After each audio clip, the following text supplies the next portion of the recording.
নমস্কার বন্ধুরা, আমি অদ্রিজা। আজকে আমি আপনাদের সামনে মাছের তেলের ভর্তা রেসিপি নিয়ে এসেছি। আজকে আমি আপনাদেরকে মাছের তেলের ভর্তা বানিয়ে দেখাবো। তো দেখুন কিভাবে আমি বানিয়ে নিচ্ছি। গরম গরম ভাতের সঙ্গে খেতে দারুণ লাগে। দেখুন এখানে আমি মাছের তেল 150 গ্রাম নিয়েছি। আমি খুব সুন্দর করে ধুয়ে পরিষ্কার করে ছোট ছোট করে কেটে নিয়েছি। এরপর আমি ভেজে নেব। দেখুন তেলটি ভেজে নেওয়ার জন্য এখানে আমি কড়াই বসিয়ে দিয়েছি গ্যাস জেলে। এরপর আমি কড়াইয়ের মধ্যে দিয়ে দেবো। মাছের তেল ভাজতে কিন্তু কোনো আলাদা করে তেলের কোনো প্রয়োজন নেই। আমি কিন্তু মাছের তেলটিকে ভেজে নেব। দিয়ে দেবো পরিমাণ মতো লবণ।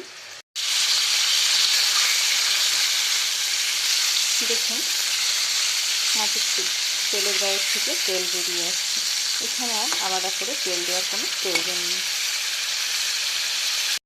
দেখুন খুব সুন্দর করে আমি ভেজে নিচ্ছি।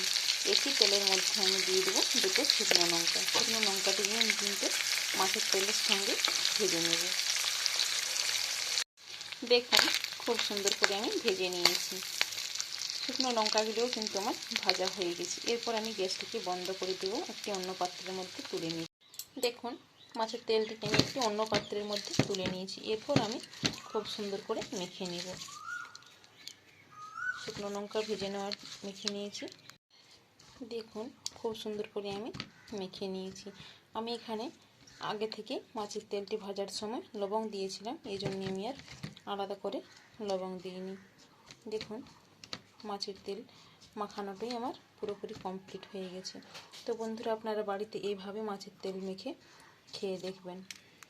দেখুন বন্ধুরা মাছের তেলটিকে খুব সুন্দর করে আমি বানিয়ে সার্ভ করে নিয়েছি। তো বন্ধুরা আমার পুরো ভিডিওটি যদি ভালো লেগে থাকে লাইক, শেয়ার এবং কমেন্ট করতে ভুলবেন না।